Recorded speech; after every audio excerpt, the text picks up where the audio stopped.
Good morning, everybody.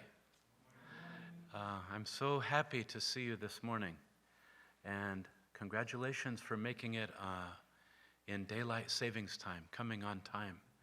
I really like daylight savings time because it makes me more alert, and also it seems that Jesus coming again is 1 hour closer. Yeah, I love to think of Jesus coming soon. Today, my message title is, What is Your Name?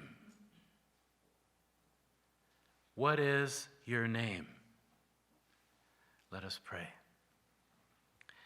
Father, thank you for the wonderful love of our Lord Jesus Christ, for your mercy and your saving grace,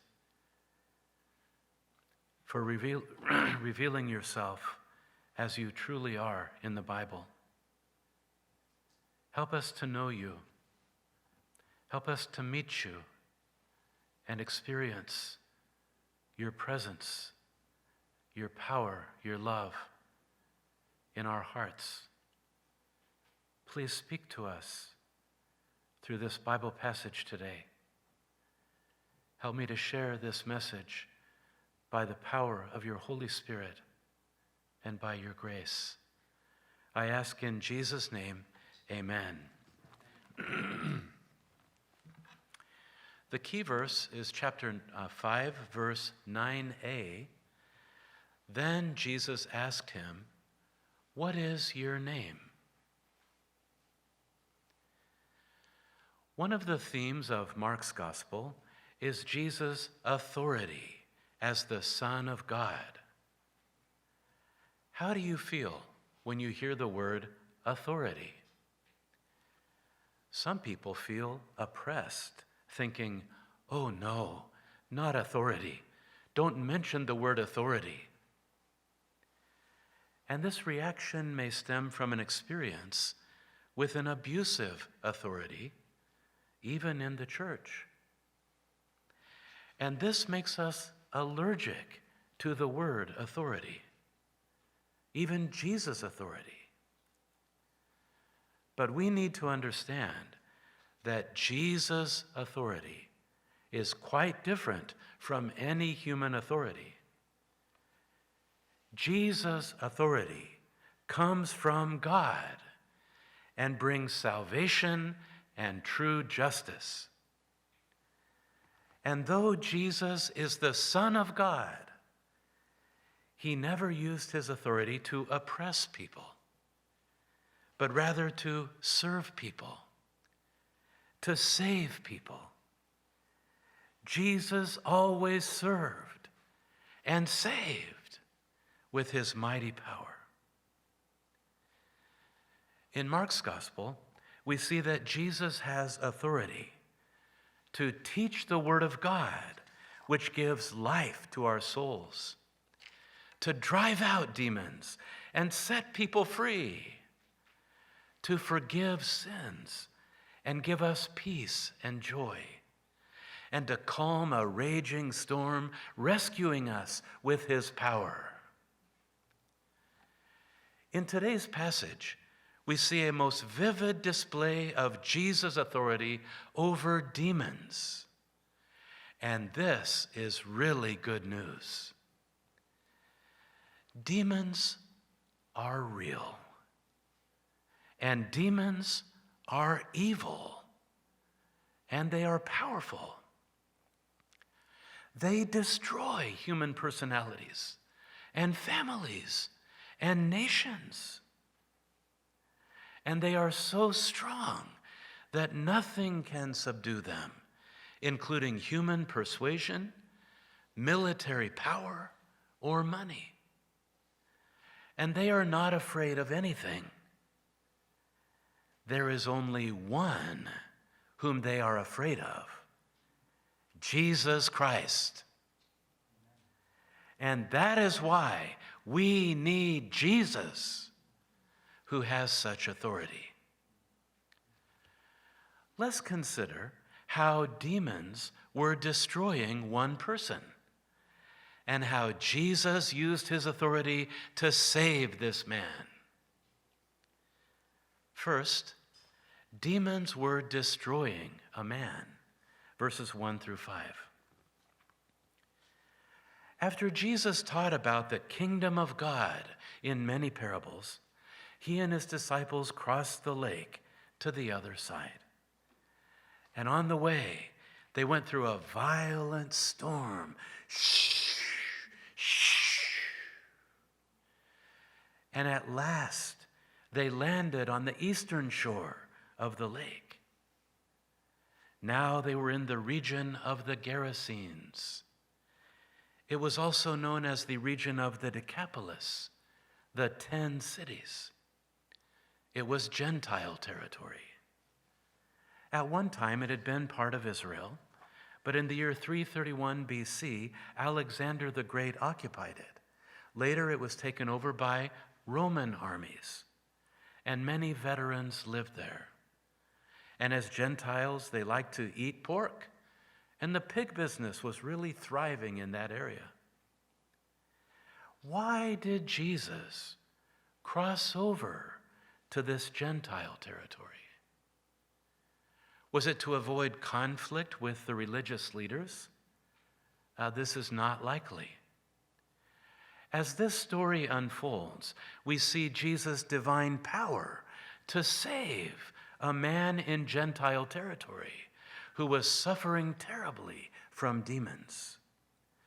Thus, Jesus reveals his heart's desire to show mercy to people living in darkness and advance the kingdom of God.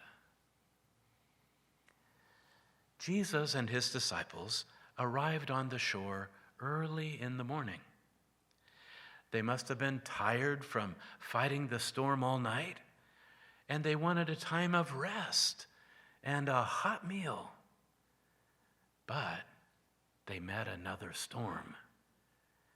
As soon as they landed, a man with an impure spirit came from the tombs to meet them. He had a ghastly appearance and was shouting and shrieking. Verse 3a says, this man lived in the tombs. Ancient tombs were unlike the well-kept cemeteries we see today. Far removed from residential areas, they were caves filled with decomposing bones, eerie, unclean, and putrid, and a fitting dwelling for impure spirits. Why did this man leave home and society to live in the tombs? It was not his will. The demons had driven him there. How did people try to deal with this man? Verse 3b says, and no one could bind him anymore, not even with a chain. Apparently, this man had done awful things, including acts of violence, and was a danger to society. He was an existential threat. So people tried to subdue him for their own safety. In our time, he would be given mind-numbing drugs or electric shock or put in a prison. And these treatments might suppress his symptoms, but would not solve the real problem. This man became more violent and more uncontrollable. And he tore the chains apart. He broke the irons on his feet. Wow. Where did this power come from?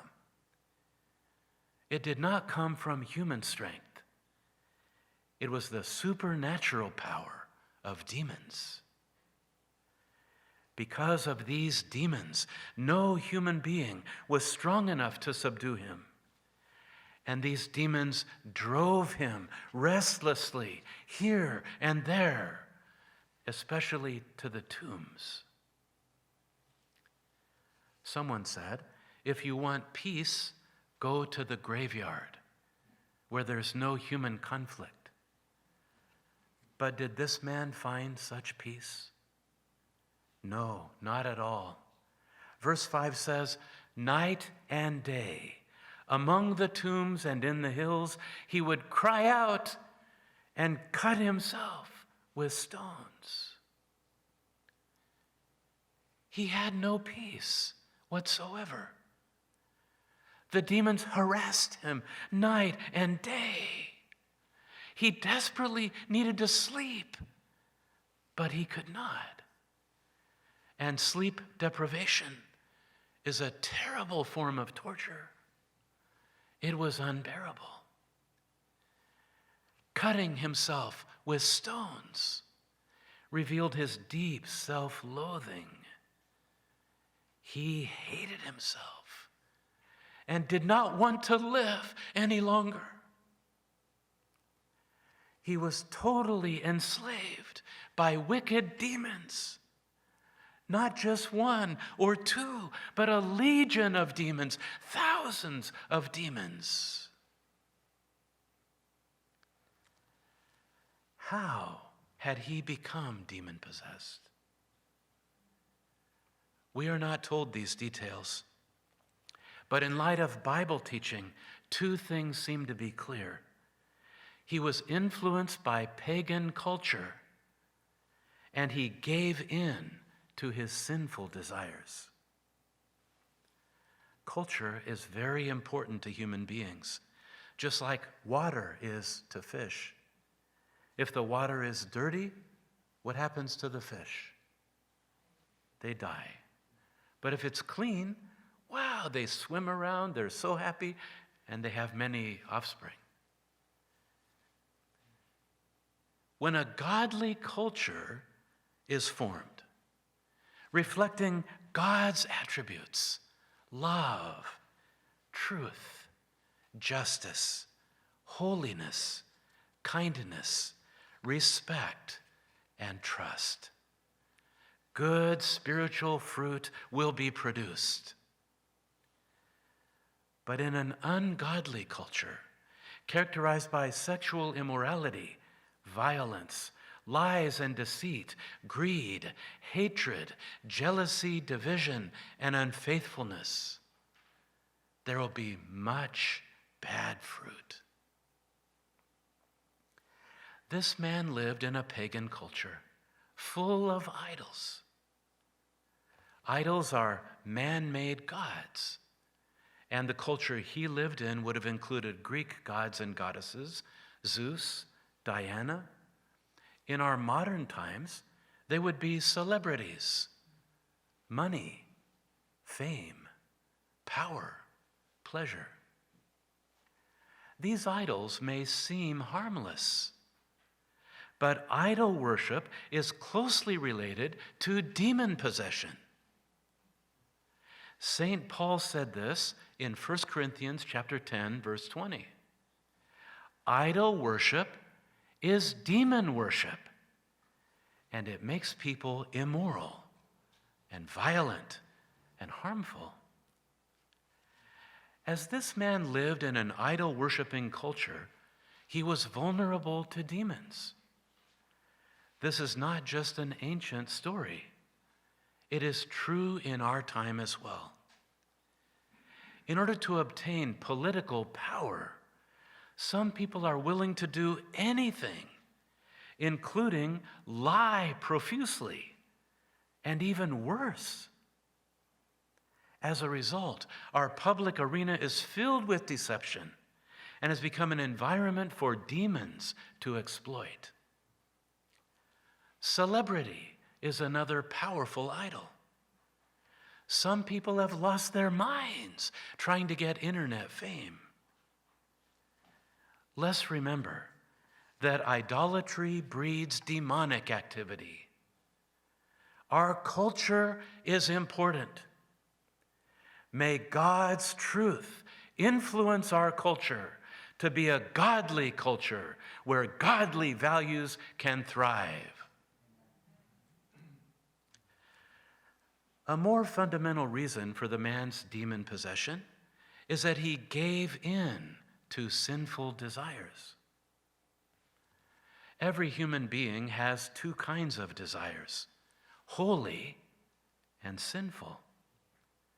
Holy desires are for things like love, purity, truth, justice, beauty, peace, and righteousness. And if we follow holy desires, we grow in noble humanity, and we can bear the image of Jesus. Sinful desires are for impurity, self-glory, selfish ambition, promiscuity, debauchery, violence, substance abuse, and the like. When we give in to sinful desires, demons can enter our hearts one by one until we no longer control ourselves.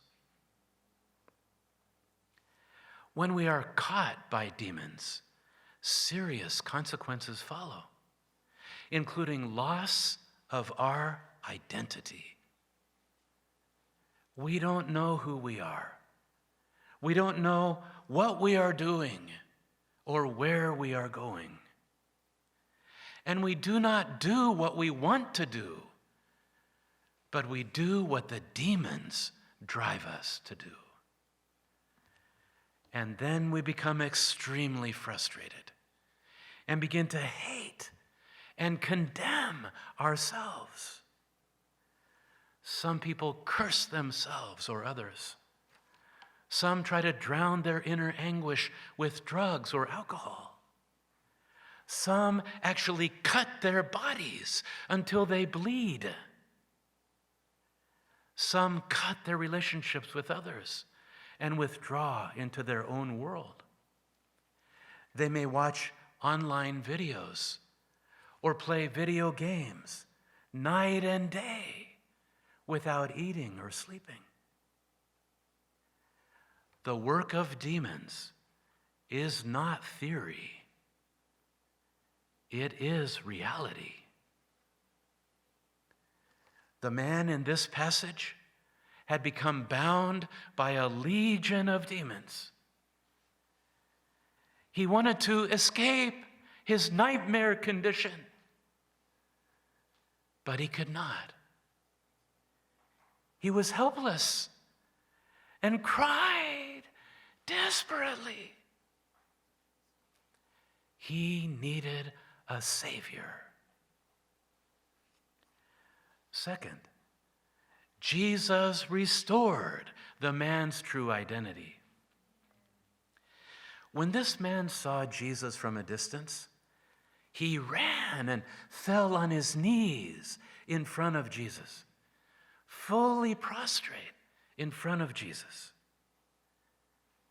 And he shouted at the top of his voice, "What do you want with me, Jesus, Son of the Most High God? In God's name, don't torture me." It seems like the man was speaking, but it was the demons who were speaking. The demons immediately knew who Jesus was. They knew he is the Son of the Most High God. And they had no choice but to fall on their knees in front of him. But they didn't like it. They screamed and shrieked in fear, defensiveness, and rebellion against God. And we hear this scream today. "Why are you interfering with me? Don't bother my life." Actually, it is not people who say this. It's the demons inside that say this. These demons are terrified of Jesus, and they want to get away from him as fast as they can. The demons were terrified that they would be tortured They knew Jesus could torture them. He could do whatever he wanted to do with them. Their response followed Jesus' words. Jesus had said, "Come out of this man, you impure spirit." When Jesus met this man, he immediately confronted the demons in the man, and he drove out the demons from the man. He saw how much this man had suffered. He saw his helplessness and heard his cry. And Jesus intervened in his great mercy and love. Here we learn that Jesus distinguishes between people and demons. Usually we do not see demons, and we attribute demons' work to the person they're in, and regard the person as useless and incurable. But not Jesus. Jesus treated the man and the demons as separate entities. Jesus did not rebuke the man. He rebuked the impure spirit. When doctors examine patients, they distinguish between the patient and the disease. They believe that if the disease is properly treated, the person will get well. The problem is that evil spirits are invisible and hard to detect. We cannot discover them with an MRI or a CT scan. They are exposed only before the presence of God. Jesus followed up his rebuke of the demons with a question to the man. In verse 9a, Jesus asked him, "What is your name?" What is your name? Jesus' question had a profound impact on this man. First of all, Jesus fully exposed the power of evil within him. The man answered, "My name is Legion, for we are many." A legion was a unit of 6,000 soldiers in the Roman army. This indicates there were so many demons in this man. These demons were like a cruel, invading army, destroying him systematically, and through him destroying others. Yet this entire legion of demons had knelt down before Jesus and were totally subject to Jesus' authority. Jesus could not only force them to leave the man, he could tell them exactly where to go, and they had to go there. Jesus wanted to reveal his authority, Jesus' great authority over a legion of demons. Jesus' authority is irresistible and absolute. Under the protection of this Jesus, we are safe from any demon army. We need not fear any demon army if Jesus is with us. There was a deeper reason for Jesus' question. It was to make a relationship with the man and to restore his true identity. Notice the man's answer. There's both a personal pronoun, my, and a plural pronoun, we. He's confused between the demons and himself, and actually, he could not even answer Jesus' question. We never do find out his name. Only the demons answer. Yet Jesus saw through this demonic activity. Jesus saw the man who needed salvation. And Jesus spoke to this man. What is your name? I want to know you. I want you to know me. Jesus wanted to restore his true identity. His true identity was given by God, his creator, who made him in his own image. So he was a beloved child of God, commissioned as a steward and a ruler over God's world. He should be a noble prince.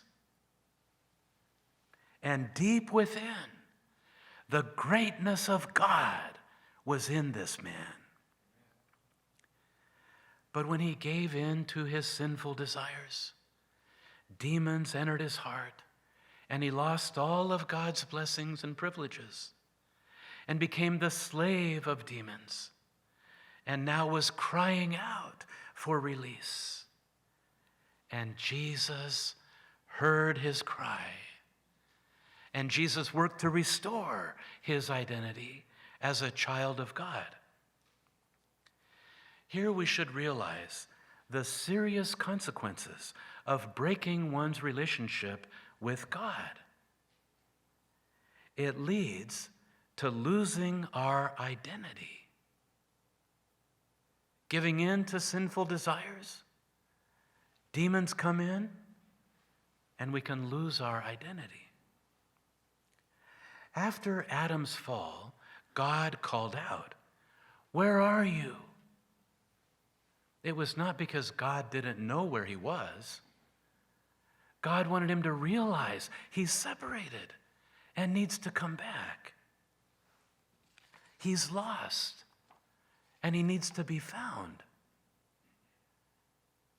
The patriarch Jacob, after gaining honor, love, and wealth, was not satisfied.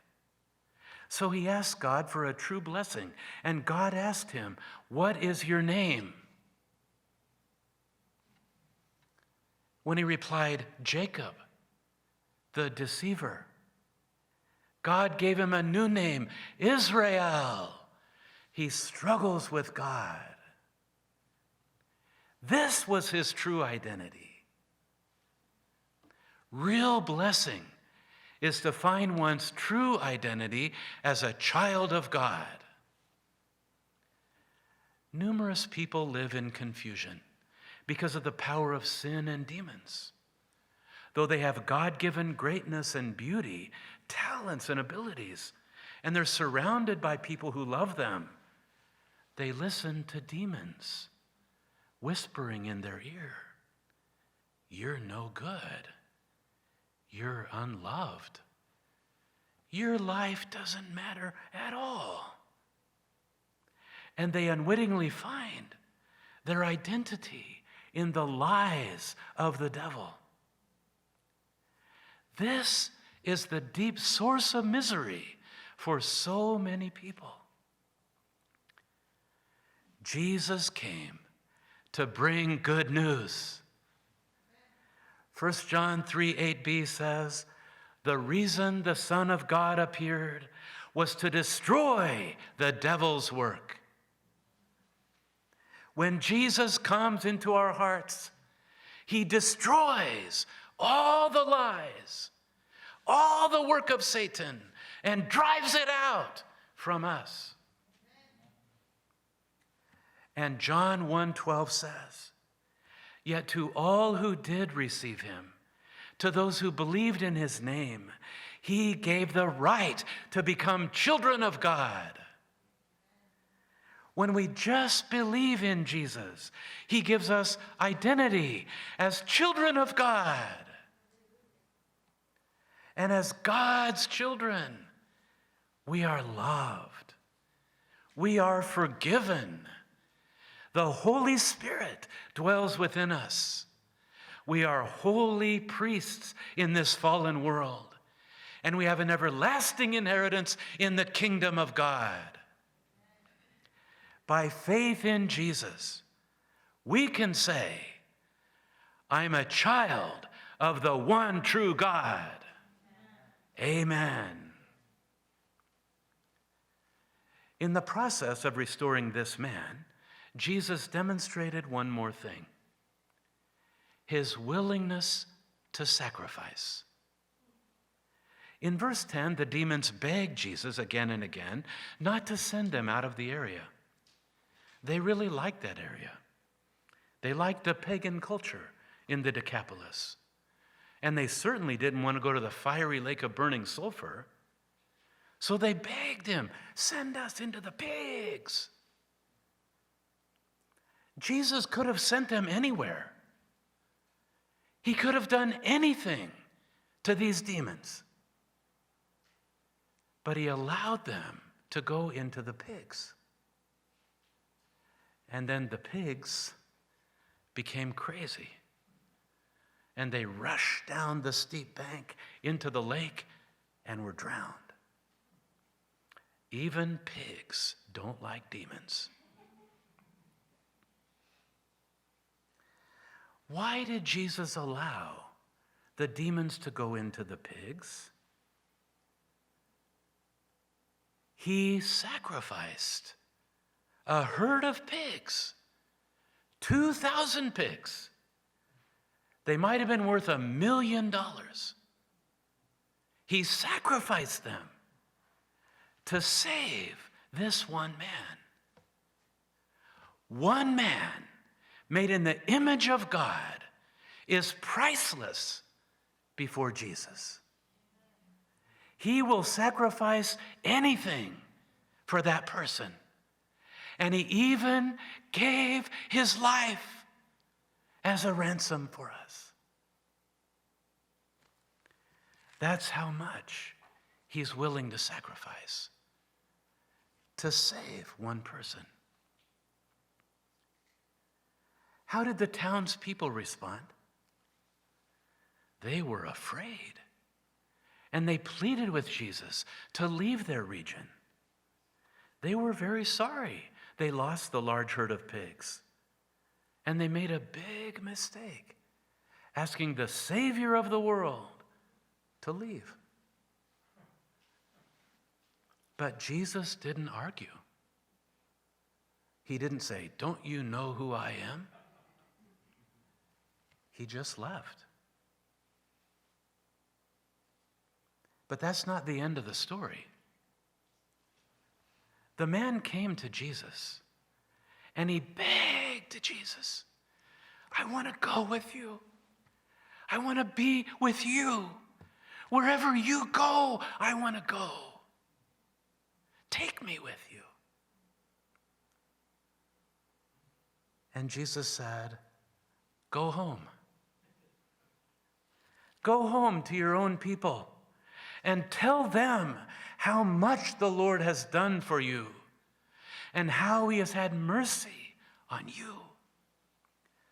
Jesus sent this man as a missionary to the Decapolis. And through this man's witness, people in that area came to know who Jesus was.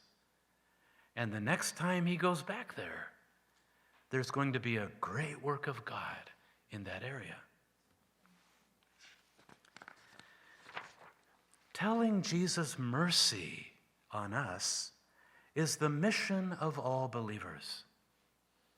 1 Peter 2:9 says, "But you are a chosen people, a royal priesthood, a holy nation, God's special possession, that you may declare the praises of him who called you out of darkness into his wonderful light." Jesus visited me when I was a young college student, imprisoned by the power of lustful desires, pride, selfishness, and vulnerable to demons. I still remember one of my first Bible studies. Something inside went out. I don't know what it was. Seemed to be a demon. My Bible teacher didn't seem to notice, but the Word of God worked mightily in me. And Jesus set me free. And Jesus gave me a new life and a new direction to serve as a pastor for college students. And for 40 years, I have been sharing Jesus' mercy with others and have gone to so many places and talked to so many people I would never have imagined talking to. About 10 years ago, I visited North Korea as a UBF representative with Christian Friends of Korea. And our team was assigned guides, North Korean guides in army uniforms that accompanied us everywhere we went, watched everything. We couldn't even move out of the hotel without their permission. And one of them was a short, stocky man wearing sunglasses. He never took off his sunglasses. I never saw his eyes. But I prayed for him, and I prayed for them, and I asked God, give me a chance to share Christ. And on the very last day, God gave me an opportunity. And I began to share with this man how Jesus saved me through the ministry of a Korean missionary. And I told him, God loves you.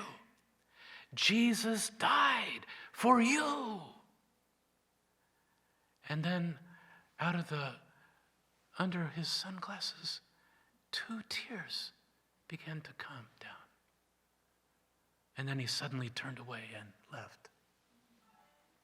But I believe the seed of the gospel was planted.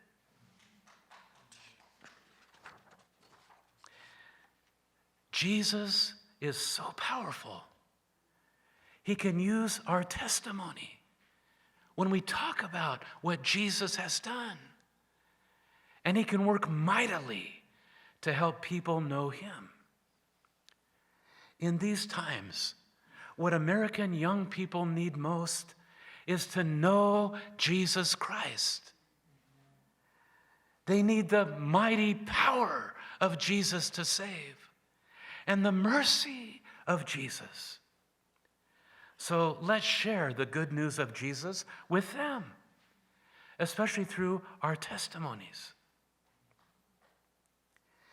In this passage, we have seen Jesus use his great authority to destroy the devil's work and to save a man who was helplessly bound by demons. Jesus is mighty to save, and he is so merciful upon the needy. Let's trust in Jesus. Let's find our identity as children of God in Jesus. And let's share the good news of Jesus with others through our testimonies. Let us pray. Our Heavenly Father, thank you so much for sending Jesus to us to drive out demons, to heal us from sin, and to restore us as children of God. Help each one of us hear your voice. What is your name? Draw us to yourself. Help us know how much you love us,